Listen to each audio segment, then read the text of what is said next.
It's all the buzz at the moment. On Christmas Day 2020, so that was yesterday at the time of this recording, Japan mandates that all cars by 2035 must be electrified. We'll dive into this shocking and current development. Okay, all dad jokes aside, Toyota is now also offering another teeny tiny battery electric vehicle, and we have a ton of news today, including taking more bites out of Apple's automotive plans.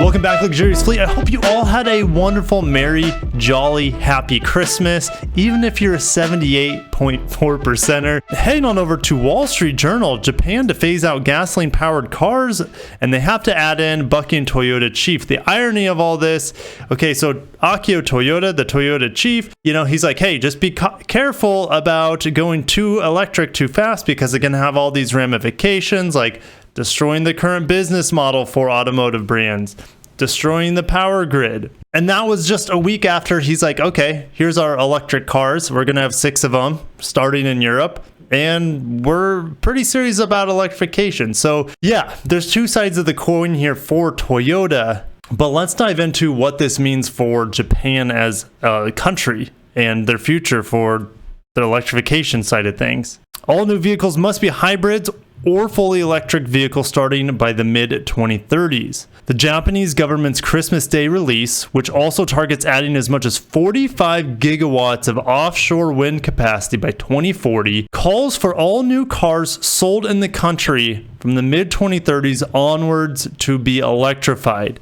So they are doing the right thing here in terms of amping up, fortifying their electric sources from something a little bit more sustainable. I hear Scotland does a really good job doing offshore wind power generation. All new cars sold in the country in the mid-2030s onwards must be electrified. Now, that includes hybrids, it includes fuel cell, it includes fully electric vehicles, but that doesn't mean that they can't sell gasoline-only powered cars to other countries. I don't see this changing in the Middle East for ever. I don't see them getting away from gasoline powered cars, or at least forcing you to go electrified anytime soon. The plan says the cost of batteries should be reduced so that electric vehicles cost about the same as gasoline powered vehicles a decade from now.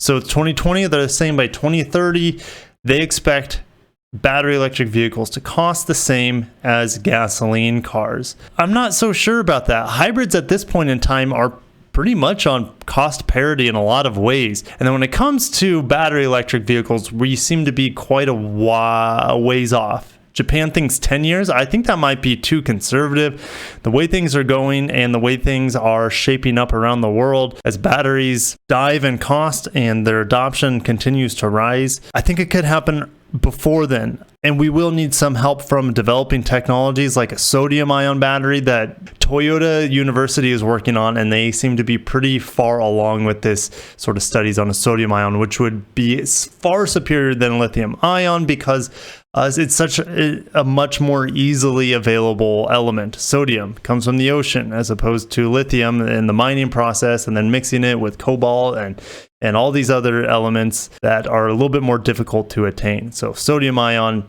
should be a nice step past lithium-ion, in my opinion. But I'll see you guys in the comments what you think about Japan's aggressive move by 2030 to outlaw gasoline powered cars. It is kind of surprising since Japan is so conservative, but Japan doesn't want to fall behind China, even more so than they already are in a lot of ways. Now, Japan is ahead of China in certain markets and certain things, but when it comes to battery electric vehicles and energy infrastructure, they do not want to fall behind China. We'll see what happens in the coming years. Of course, guys, I'm going to be here to cover it with you as these stories develop over time. So make sure to subscribe, hit the bell icon. Introducing an all new ultra compact EV produced by Toyota. Look at this tiny thing. It's only going to cost you about $15,000, $16,000. Now it's only going to be, to my understanding, available in Japan. It only has about 83 miles of range.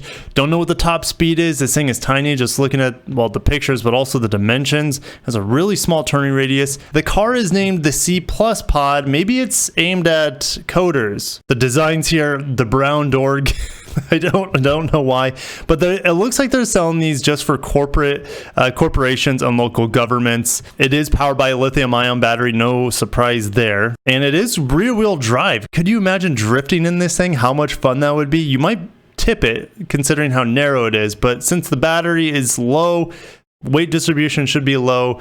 But man, it would just be so much fun drifting this thing around corners. In terms of charging, you get an AC 100 volt outlet as standard equipment. All right, for about $300, it looks like you can get a little charging port that plugs into your car, and you can use it for electrifying your own electric things. If you have electric blender you want to use on the go, or a Foreman grill you want to plug in, you can do that with about a $300 adapter. Moving forward, Magna LG forming joint venture to supply EVs. This is coming right off the heels of Apple saying they want to get in the automotive industry, but they would have to hire someone, maybe Magna, to produce their EVs for them, while obviously Apple would do all the designing, the software, etc.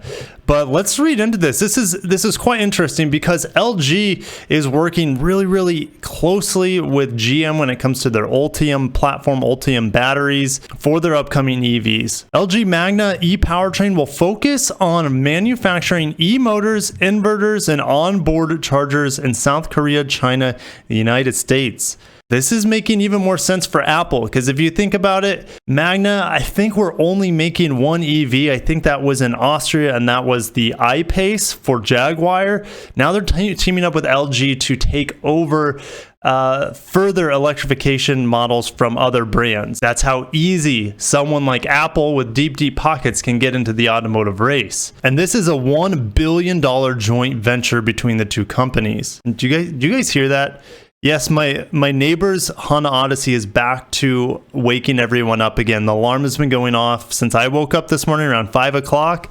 It is currently 7:30. We had about a week of no alarms going off. I think they just need to replace the battery. My theory is that it's maybe too low voltage and it's tripping the alarm. Not quite sure on that, but it annoys the heck out of me. I hope you guys aren't too annoyed hearing the horn go off during the video. The LG Magna e-powertrain will immediately supply General Motors and Jaguar Land Rover. No surprise there. And that is pretty interesting because also Honda is therefore going to be using LG because they're working with General Motors to build a couple EVs for them by 2025. So Gondam is going to be using these platforms by LG and Magna. We already have LG's e-motor and inverter in the Chevy Bolt. The market for e-motors, inverters, and electric drive systems is expected to have significant growth between now and 2030.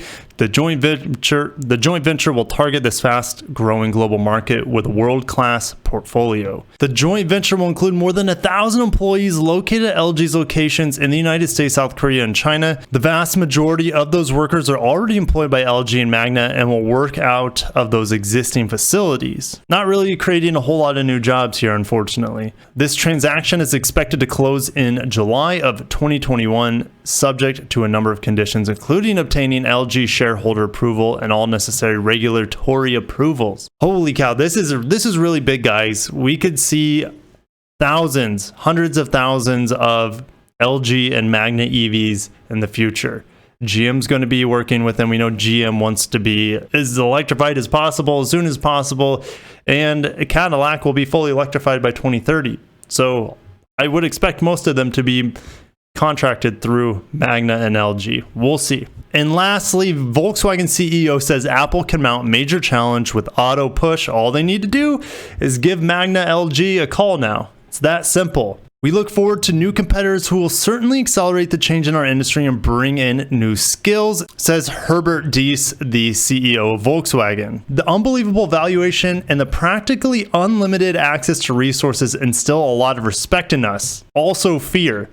It's a good way of saying, holy cow, what if Apple gets into this? We already struggle fighting with our competitors. And that's when he says down here, I have said it before, the most valuable company in the world will again be a mobility company. It could be Tesla, Apple, or Volkswagen. He's pretty much brushing aside all the other legacy automakers because he thinks that Volkswagen is going to be, at the top in terms of electrification. When it comes to investing in electrification in the coming years, there's no doubt Volkswagen is going to be at the top. They've shot themselves in the foot because of Dieselgate. So they essentially have forced themselves into the electrification route, so they don't have to worry about emission scandals ever going forward. But the fact that he's saying Apple and Tesla's not the surprise here. We all know about their potential, but Apple, putting them in the same sentence with Volkswagen and Tesla in terms of electrification is very interesting. And I think he's pretty serious here, guys. And it's some of the best jokes. I'll put them on the screen because they're just awesome. You guys are talking about, disposable cars at that point, overpriced cars, going to charge you for chargers or charge you for just putting seats in the car, because that's how Apple works. They nickel and dime you to death. But they do make very compelling products. They make some of the best designed products in the phone, laptop, tablet world. And them getting into cars, all they have to do is knock on the door to LG and Magna, and we're in a full electric race here. And guys, I got to cut it there. There's other articles I could talk about, but I've been rambling on too much today. Thank you so much for watching. Made it this far in the video. Smash the like button, subscribe if you're not. Love to welcome you into the Luxurious Fleet. And guys, have a wonderful day. Take care of yourselves as always, and peace out.